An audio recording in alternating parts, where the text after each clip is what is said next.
ಮಾರುತಿ ಯುವಕ ಸಂಘ ಮರತ್ತೂರು, ಸ್ತ್ರೀ ಶಕ್ತಿ ಮಹಿಳಾ ಸ್ವಸಹಾಯ ಸಂಘಗಳು ಮರತ್ತೂರು ಇವರ ಸಂಯುಕ್ತ ಆಶ್ರಯದಲ್ಲಿ ಏನು ಕಾಗೋಡು ಸತ್ಯಗಿರಿ ಮತ್ತು ನಮ್ಮ ಊರಿನವರೇ ಆದಂತಹ ದೊಡ್ಡಮನೆ ಮೂಕಪ್ಪ ಮಾಜಿ ಶಾಸಕರು, ಅದು ಸಾಗರ ಮತ್ತು ಸೊರಬ ಎರಡು ಸೇರಿ ಆವಾಗ ಒಂದು ವಿಧಾನಸಭಾ ಕ್ಷೇತ್ರ ಆಗಿತ್ತು. ಆ ಸಂದರ್ಭದಲ್ಲಿ ಇವರು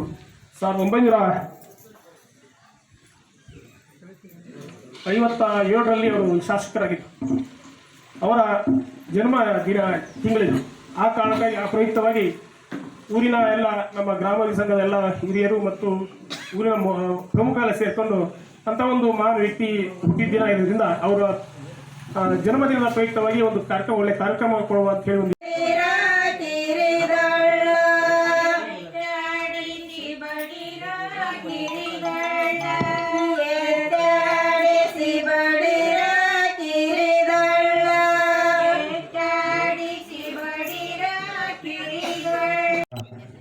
ಎಲ್ಲರಿಗೂ ಕೂಡ ಧನ್ಯವಾದಗಳನ್ನು ತಿಳಿಸಿ ನಾನು ಎಲ್ಲ ಅತಿಥಿ ಮಹೋದಯರನ್ನು ಸ್ವಾಗತಿಸುವಂಥ ಸೌಭಾಗ್ಯ ನನಗೆ ಸಿಕ್ಕಿದ್ದು ಧನ್ಯವಾದಗಳು.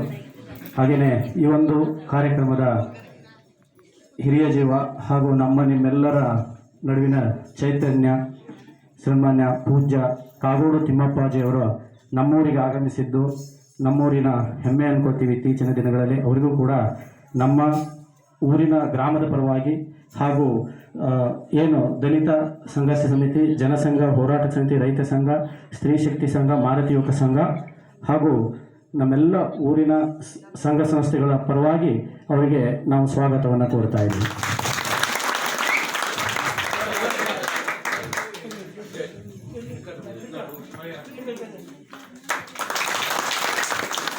ಹಾಗೆ ಇನ್ನೋರ್ವ ಮುಖ್ಯ ಅತಿಥಿಗಳು ಹಾಗೂ ಈ ಒಂದು ಕಾರ್ಯಕ್ರಮದ ಕೇಂದ್ರ ಬಿಂದುವು ಆಗಿರ್ತಕ್ಕಂಥ ಪ್ರೊಫೆಸರ್ ಬಿ ರಾಜಪ್ಪ ಸರ್ ಅವರು ಕೂಡ ಈ ಒಂದು ಕಾರ್ಯಕ್ರಮಕ್ಕೆ ಆಗಮಿಸಿ ತಮ್ಮ ವಿದ್ವತ್ಪೂರ್ಣ ಉಪನ್ಯಾಸವನ್ನು ನಮ್ಮ ಮುಂದೆ ಪ್ರಸ್ತುತಪಡಿಸ್ತಿದ್ದಾರೆ. ಅವರಿಗೂ ಕೂಡ ಸ್ವಾಗತವನ್ನು ಕೋರ್ತಾ ಇದ್ದೇವೆ. ಹಾಗೆ DVS ಕಾಲೇಜಿನ ಪ್ರಾಂಶುಪಾಲರು ಹಾಗೆ ನಿವೃತ್ತ ಅರ್ಥಶಾಸ್ತ್ರ ಉಪನ್ಯಾಸಕರು ಕೂಡ ಹೌದು ಇವರಿಗೂ ಕೂಡ ನಮ್ಮೆಲ್ಲ ಸಂಘ ಸಂಸ್ಥೆಗಳ ಪರವಾಗಿ ಊರಿನ ಪರವಾಗಿ ಅವರನ್ನು ಸ್ವಾಗತಿಸ್ತಾ ಇದ್ದೀವಿ. ಹಾಗೆಯೇ ಇನ್ನೋರ್ವ ಅತಿಥಿಗಳು, ಸಂಘಟಕರು ಹಾಗೂ ರಾಜ್ಯ ಉಪಾಧ್ಯಕ್ಷರು, ಕರ್ನಾಟಕ ರಾಜ್ಯ ರೈತ ಸಂಘದ ಅಧ್ಯಕ್ಷರು ಆಗಿರ್ತಕ್ಕಂಥ ಶ್ರೀಯುತ ಶಿವಾನಂದ್ ಕುಗ್ವೆ ಸರ್ ಅವರು ಕೂಡ ನಮ್ಮ ಈ ಒಂದು ಕಾರ್ಯಕ್ರಮಕ್ಕೆ ಆಯ್ತಾರೆ. ಅವರಿಗೂ ಕೂಡ ನಿಮ್ಮೆಲ್ಲರ ಪರವಾಗಿ ಸಂಘ ಸಂಸ್ಥೆಗಳ ಪರವಾಗಿ ಅವರಿಗೆ ನಾವು ನಮ್ಮ ಈ ಒಂದು ಕಾರ್ಯಕ್ರಮಕ್ಕೆ ಸ್ವಾಗತಿಸ್ತಾ ಇದ್ದೀವಿ. ಹಾಗೆಯೇ HB ರಾಘವೇಂದ್ರ ಸರ್ ಅವರು ಕೂಡ ಈ ಒಂದು ಕಾರ್ಯಕ್ರಮಕ್ಕೆ ಆಗಮಿಸಿದ್ದಾರೆ. ಸಂಚಾಲಕರು, ರೈತ ದಲಿತ ಜನಪರ ಸಂಘಟನೆಗಳ ಒಕ್ಕೂಟ ಸಾಗರ, ಇವರು ಕೂಡ ನಮ್ಮ ಈ ಒಂದು ಕಾರ್ಯಕ್ರಮಕ್ಕೆ ಆಗಮಿಸಿದ್ದಾರೆ. ಅವರಿಗೂ ಕೂಡ ನಮ್ಮ ಊರಿನ ಪರವಾಗಿ, ಸಂಘ ಸಂಸ್ಥೆಗಳ ಪರವಾಗಿ, ಈ ಒಂದು ಆಯೋಜಕರ ಪರವಾಗಿ ಅವರಿಗೆ ಆತ್ಮೀಯವಾದ ಸ್ವಾಗತವನ್ನು ನಾವು ಕೋರ್ತಾ ಇದ್ದೇವೆ. ಹಾಗೆಯೇ ಇನ್ನೋರ್ವ ಅತಿಥಿಗಳು ಆಗಿರ್ತಕ್ಕಂಥ ಹೊಯ್ಸಳ ಗಣಪತಪ್ಪ, ಇವರು ಕೂಡ ನಮ್ಮ ಈ ಒಂದು ಕಾರ್ಯಕ್ರಮಕ್ಕೆ ಪಾಲ್ಗೊಂಡಿದ್ದಾರೆ. ಇವರು ಕೂಡ ರಾಜ್ಯ ರೈತ ಸಂಘದ ಮುಖಂಡರು ಆಗಿರ್ತಕ್ಕಂಥ ಇವರು ಹಾಗೂ ಈ ಒಂದು ಕಾರ್ಯಕ್ರಮದ ರೂವಾರಿಗಳಾಗಿರ್ತಕ್ಕಂಥ ಕಾಗೋಡು ಸತ್ಯಾಗ್ರಹದ ರೂವಾರಿಗಳು ಆಗಿರ್ತಕ್ಕಂಥ ಶ್ರೀಯುತ ಗಣಪತಪ್ಪನವರ ಪುತ್ರರು, ಇವರು ಕೂಡ ನಮ್ಮ ಊರಿಗೆ ಆಗಮಿಸಿದ ಅವರಿಗೂ ಕೂಡ ಆತ್ಮೀಯವಾದ ಸ್ವಾಗತವನ್ನು ಕೋರ್ತಾ ಇದ್ದೀವಿ. ಹಾಗೆಯೇ MB ಮಂಜಪ್ಪನವರು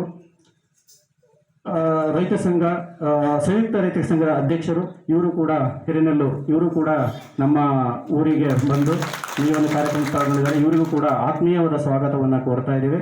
ಹಾಗೆ ನಮ್ಮೂರಿನ ಗ್ರಾಮಾಭಿವೃದ್ಧಿ ಸಂಘದ ಅಧ್ಯಕ್ಷರು, ಈ ಒಂದು ಕಾರ್ಯಕ್ರಮದ ಅಧ್ಯಕ್ಷರು ಆಗಿರ್ತಕ್ಕಂಥ ಶ್ರೀಯುತ ಆನಳ್ಳಿ ನಾಗರಾಜ್ ಇವರು ಕೂಡ ಬಂದಿದ್ದಾರೆ. ಅವರಿಗೂ ಕೂಡ ಆತ್ಮೀಯವಾದ ಸ್ವಾಗತವನ್ನು ಕೋರ್ತೇವೆ. ಹಾಗೆಯೇ ಈ ಒಂದು ಕಾರ್ಯಕ್ರಮಕ್ಕೆ ಜನಪದ ಕಲಾವಿದರು ಕೂಡ ನಮ್ಮ ಈ ಒಂದು ಕಾರ್ಯಕ್ರಮಕ್ಕೆ ಬಂದು ಈ ಒಂದು ವೇದಿಕೆಯ ಮೆರಗನ್ನು ತಂದುಕೊಟ್ಟಿದ್ದಾರೆ. ಅವರಿಗೂ ಕೂಡ ಆತ್ಮೀಯವಾದ ಸ್ವಾಗತವನ್ನು ಅವರೆಲ್ಲರಿಗೂ ಕೂಡ ಕೊಡ್ತಾ ಇದ್ದೀವಿ. ಹಾಗೆಯೇ ಈ ಒಂದು ವೇದಿಕೆಗೆ ಸೊರಬ ಸಾಗರ ಅವಿಭಜಿತ ತಾಲೂಕಿನ ಮೊದಲ MLAಗಳು ಆಗಿರ್ತಕ್ಕಂತಹ, ಮಾಜಿ MLAಗಳು ಆಗಿರ್ತಕ್ಕಂತಹ ಶ್ರೀಯುತ D ಮೂಕಪ್ಪನವರ ಪ್ರಥಮ ಪುತ್ರರಾಗಿರ್ತಕ್ಕಂಥ ಮಂಜಪ್ಪ ಸರ್ ಅವರು ಈ ವೇದಿಕೆಗೆ ಆಗಮಿಸಬೇಕಾಗಿ ಅವರನ್ನು ಕೂಡ ಆಹ್ವಾನಿಸ್ತಿದೆ. ಅವರಿಗೂ ಕೂಡ ಅವರ ಕುಟುಂಬಕ್ಕೂ ಕೂಡ ಆತ್ಮೀಯವಾದ ಸ್ವಾಗತವನ್ನು ಕೊಡ್ತಾ ಇದೆ. ಅವ್ರ ವೇದಿಕೆಗೆ ಬಂದು ಕೂಡಬೇಕಾಗಿ ಅವರನ್ನು ಕೇಳ್ಕೊಳ್ತಾ ಇದ್ದೀವಿ. ಹಾಗೆಯೇ ಈ ಒಂದು ಕಾರ್ಯಕ್ರಮಕ್ಕೆ ಬೇರೆ ಬೇರೆ ಊರುಗಳಿಂದ ರೈತ ಮುಖಂಡರು, ರೈತ ಹೋರಾಟಗಾರರು, ಜನಪರ ಹೋರಾಟಗಾರರು ಕೂಡ ಪಾಲ್ಗೊಂಡಿದ್ದಾರೆ. ಅವರೆಲ್ಲರಿಗೂ ಕೂಡ ಊರಿನ ಪರವಾಗಿ, ಊರಿನ ಸಂಘ ಸಂಸ್ಥೆಗಳ ಪರವಾಗಿ ಅವರನ್ನು ಆತ್ಮೀಯವಾದ ಸ್ವಾಗತವನ್ನು ಕೊಡ್ತಾ ಇದ್ದೇವೆ.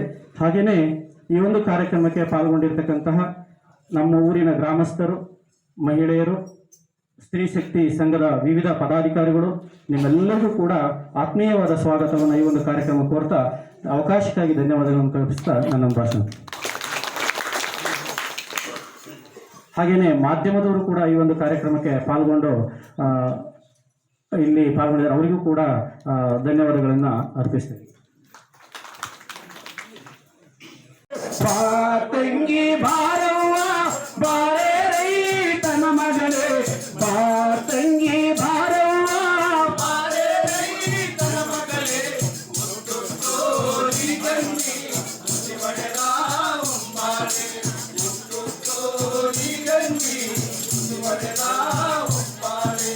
ಮಣ್ಣಲ್ಲಿ ಮಿಡಿದವರ, ಗಂಜಲದಲ್ಲಿ ನಿಂದವರ, ತಲೆಮ್ಯಾಲೆ ಕಸ ಹೊತ್ತು ಹೊಸ ಕನಸ ಕಂಡವಳು, ಹುಟ್ಟುತ್ತಾ ಮನೆಗಂಜಿ ಬೆಳೆಯುತ್ತಾ ಜನಕಂಜಿ, ಸೇರಿದ ಮನೆಯಲ್ಲಿ ಎದೆ ಹಿಡಿದು ನಡೆದೋಳೆ, ಬಾ ತಂಗಿ ಬಾರವ್ವ ಬಾರೆ ರೈತನ ಮಗಳೇ, ಬಾ ತಂಗಿ ಬಾರವ್ವ ಬಾರೆ ರೈತನ ಮಗಳೇ, ತೋರಿ ಗಂಜಿ ಶಿವಡೆದ ಉಂಬಾಳೆ, ಹುಟ್ಟುತ್ತೋರಿ ಗಂಜಿ ಹುಟ್ಟಿಬಡೆ.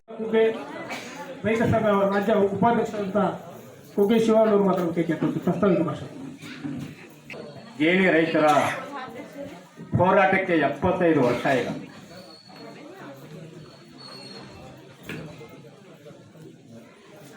ಈ 75 ವರ್ಷದ ಅವಧಿಯಲ್ಲಿ ಎಷ್ಟೋ ಮಳೆಗಾಲ ಕಳೆದು ಹೋಗಿದಾವೆ. ಸಾಕಷ್ಟು ನೀರು ವರದಾ ನದಿಯಲ್ಲಿ ಹರಿದು ಹೋಗಿದೆ. ನಮ್ಮ ಸಮಾಜದಲ್ಲಿ ಸಾಕಷ್ಟು ಬದಲಾವಣೆ ಆಗಿದೆ. ರಾಜಕೀಯವಾಗಿ, ಸಾಂಸ್ಕೃತಿಕವಾಗಿ, ಸಾಮಾಜಿಕವಾಗಿ ಹಲವಾರು ಬದಲಾವಣೆ ಆಗಿದ್ದಾವೆ. 75 ವರ್ಷದ ಹಿಂದೆ ಇದ್ದಂಥ ನಮ್ಮ ಜನರ ಪರಿಸ್ಥಿತಿ ಇವತ್ತು ಹುಟ್ಟಿದವರಿಗೆ ಯಾರಿಗೂ ಕೂಡ ಗೊತ್ತಿಲ್ಲ. ಇವತ್ತಿನ ಪೀಳಿಗೆಗೆ ಅದು ಕಲ್ಪನೆ ಮಾಡ್ಕೊಳ್ಳೋದು ಕೂಡ ಸಾಧ್ಯವಿಲ್ಲ. ಅದಕ್ಕೆ ಸಾಕ್ಷಿಯಾಗಿ ಅವತ್ತಿಗೂ ಇವತ್ತಿಗೂ ಇದ್ದಂಥ ಈ ರಾಜ್ಯದ ಮೇರು ನಾಯಕರಾಗಿ, ರೈತರ ಧ್ವನಿಯಾಗಿ ವಿಧಾನಸೌಧದಲ್ಲಿ ಘರ್ಜಿಸಿ ರೈತರ ಹಕ್ಕುಗಳನ್ನು ಕಾನೂನಾಗಿ ಮಾಡಿದಂಥ ಒಬ್ಬ ಧೀಮಂತ ನಾಯಕರು ನಮ್ಮ ಜೊತೆಗಿದ್ದಾರೆ. ಕಾಗೋಡು ತಿಮ್ಮಪ್ಪನವರು. ಅವರ ನಡುವೆ ನಮ್ಮಂತ ಸ್ನೇಹಿತರೆ ಮತ್ತು ಈ ಕಾರ್ಯಕ್ರಮದಲ್ಲಿ ಅತ್ಯಂತ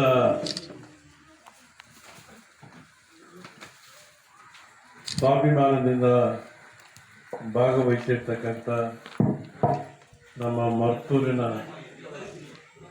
ಬಂಧು ಬಾಂಧವರೇ, ತಮ್ಮೆಲ್ಲರಿಗೂ ಕೂಡ ನಾನು ಸಂತೋಷದಿಂದ ಸ್ವಾಗತಿಸುತ್ತೇನೆ.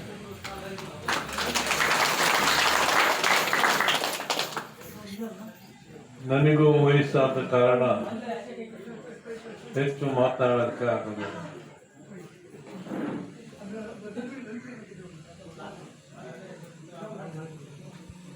ಆದರೂ ಮರ್ತೂರಿನಂತ ಒಂದು ಊರಿನಲ್ಲಿ ಈ ಕಾರ್ಯಕ್ರಮವನ್ನು ಏರ್ಪಾಡು ಮಾಡಿ ನಮ್ಮೆಲ್ಲರನ್ನು ಆಹ್ವಾನಿಸಿ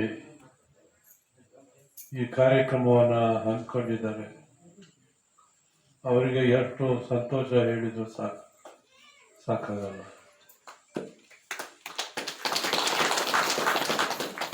ಮರ್ತೂರು ಒಂದು ಇತಿಹಾಸವನ್ನ ಸೃಷ್ಟಿ ಮಾಡಿಕೊಟ್ಟಂತ ಊರಿನ ಈ ಮರ್ತೂರೇ ನಮಗೆ ಕಾಗೋಡು ಚಳವಳಿಗೆ ದಾರಿ ಮಾಡಿಕೊಡ್ತು.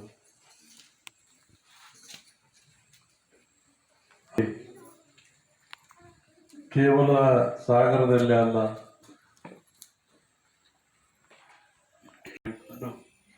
ತಮ್ಮೆಲ್ಲರಿಗೂ ವಂದಿಸಿ ನನ್ನ ಮಾತು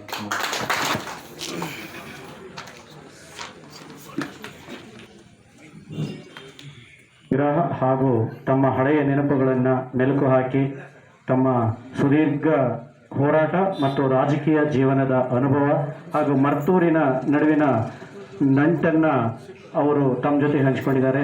ಹುಟ್ಟೂರಿನ ಜೊತೆಗೇನೆ ಇದನ್ನು ಹಂಚಿಕೊಂಡಿದ್ದಾರೆ. ರಚನೆಯನ್ನು ಡಿ ಮೂಕಾತ್ನವರ ಭಾವಚಿತ್ರಕ್ಕೆ ಅರ್ಪಿಸೋ ವಾರ್ತಾ ಮತ್ತು ಪ್ರಸಾರ ಇಲಾಖೆ, ಆರೋಗ್ಯ ಮತ್ತು ಕುಟುಂಬ ಜೀವನದ ಅನುಭವ ಹಾಗೂ ಮರ್ತೂರಿನ ನಡುವಿನ ನಂಟನ್ನು ಅವರು ತಮ್ಮ ಜೊತೆ ಹಂಚಿಕೊಂಡಿದ್ದಾರೆ. ಹುಟ್ಟೂರಿನ ಜೊತೆಗೇನೆ ಇದನ್ನು ಹಂಚಿಕೊಂಡಿದ್ದಾರೆ. ರಚನೆಯನ್ನು ಡಿ ಮೂಕಾತ್ನವರ ಭಾವಚಿತ್ರಕ್ಕೆ ಅರ್ಪಿಸೋ ವಾರ್ತಾ ಮತ್ತು ಪ್ರಸಾರ ಇಲಾಖೆ, ಆರೋಗ್ಯ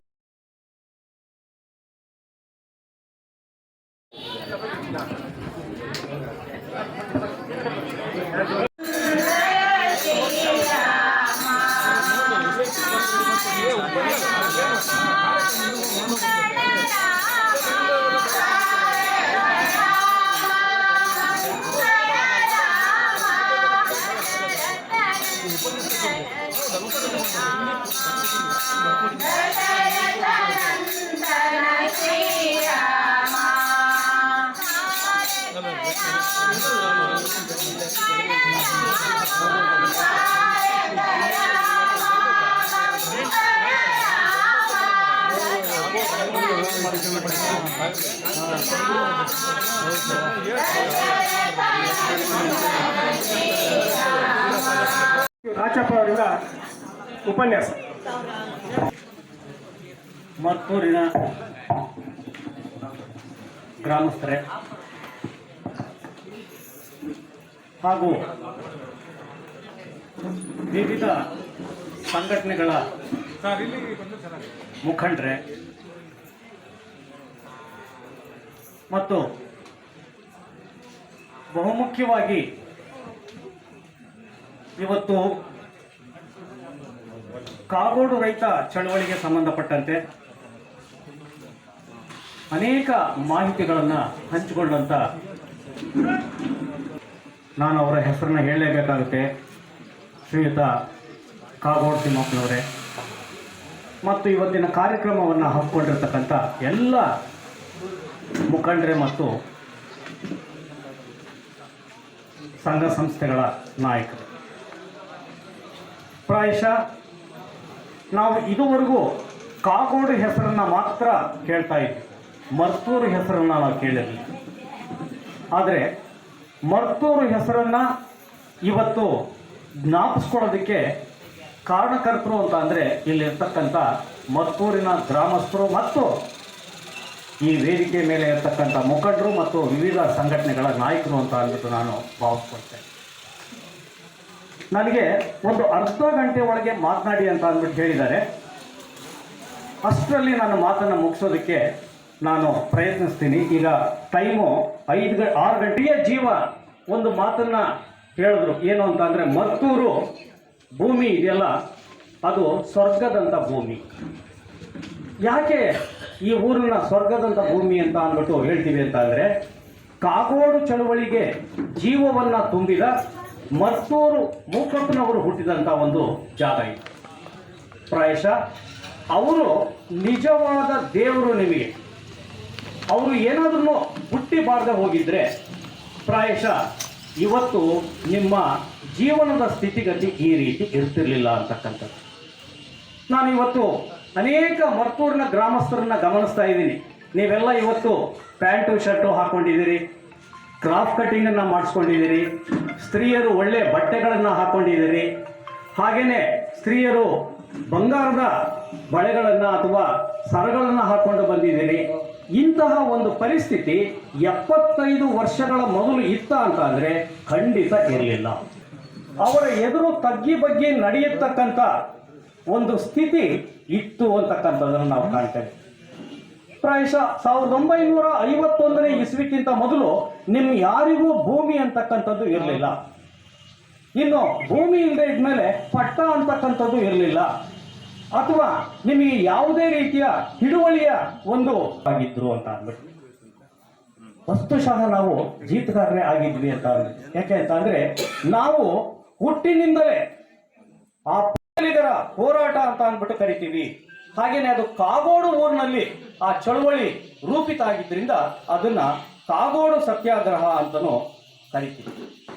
ಹಾಗಾದ್ರೆ ಈ ಕಾಗೋಡು ಚಳವಳಿ ಯಾಕಾಗಿ ನಡೀತು ಅಂತ ಅಂದ್ಬಿಟ್ಟು, ಹೌದು, ಕಾಗೋಡು ಚಳವಳಿ ಯಾಕಾಗಿ ನಡೀತು, ಮರ್ತೂರು ಮೂಕಪ್ಪನವರು ಯಾಕೆ ಈ ಚಳವಳಿಯ ನೇತಾರರಾಗಿ ಕಾಣಿಸ್ಕೊಂಡ್ರು ಅಂತ ಅಂದ್ರೆ, ನಾನು ಇಲ್ಲಿ 2 ಅಂಶಗಳನ್ನು ನಿಮ್ಮ ಎದುರುಗಡೆ ಪ್ರಸ್ತಾಪ ಮಾಡ್ತೀನಿ.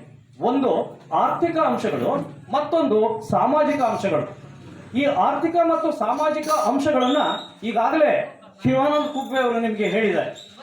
ಆರ್ಥಿಕವಾಗಿ ಹೇಗೆ ಪರಿಸ್ಥಿತಿ ಇತ್ತು ಅಂತ ಅಂದ್ರೆ, ನಮ್ಮ ಅಲ್ಲಿ ಇದ್ದಂತ ಎಲ್ಲಾ ಶೂದ್ರ ಜನಾಂಗದವರು, ಶೂದ್ರರು ಅಂತ ಅಂದ್ರೆ ಕರ್ನಾಟಕದಲ್ಲಿ ಬಂದ್ರೆ ಪ್ರಾಯಶಃ ಲಿಂಗಾಯತರಿಂದ ಹಿಡಿದು ಎಲ್ಲಾ ಕೆಳಜಾತಿಯವರನ್ನು ನಾವು ಶೂದ್ರರು ಅಂತ ಕರಿತೀವಿ. ಆದ್ರಿಂದ ಇಲ್ಲಿ ಇದ್ದಂತ ಜನಾಂಗದವರೆಲ್ಲ ಹೆಚ್ಚಿನ ಪಾಲಿನ ಜನರು ಶೂದ್ರರಾಗಿದ್ರು ಅಂತಕ್ಕಂಥದ್ದನ್ನ ನೀವು ಯಾವತ್ತೂ ಮರಿಬಾರ್ದು.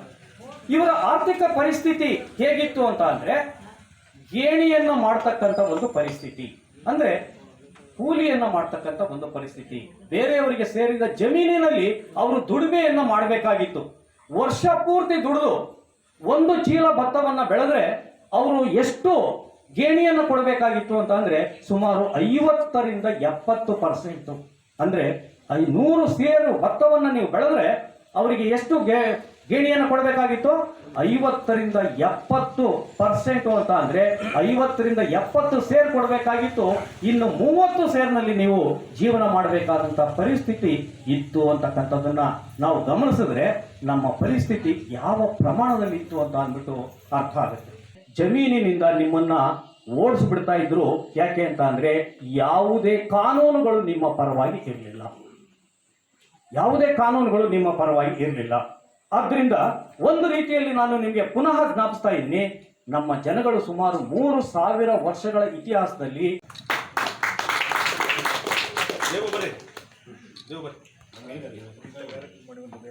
ಕಾರ್ಯಕ್ರಮಕ್ಕೆ ಉದ್ಘಾಟಕರಾಗಿ ಆಗಮಿಸಿ ಯಶಸ್ವಿಯಾಗಿ ಉದ್ಘಾಟನೆ ಮುಗಿಸಿ, ಆರೋಗ್ಯದ ಸಮಸ್ಯೆ ಇರುವುದರಿಂದ ಮಾನ್ಯ ಮಾಜಿ ಕರ್ನಾಟಕ ಸರ್ಕಾರದ ಸಭಾಧ್ಯಕ್ಷರಾಗಿರ್ತಕ್ಕಂಥ ಕಾಗೋಡು ತಿಮ್ಮಪ್ಪನವರು ಯಶಸ್ವಿಯಾಗಿ ನೆರವೇರಿಸಿಕೊಟ್ಟಿದ್ದಾರೆ. ಅವರಿಗೂ ಕೂಡ ಈ ಒಂದು ವೇದಿಕೆಯ ಎಲ್ಲ ಸಂಸ್ಥೆಗಳ ಪರವಾಗಿ ಇಲ್ಲಿರುವ ಎಲ್ಲ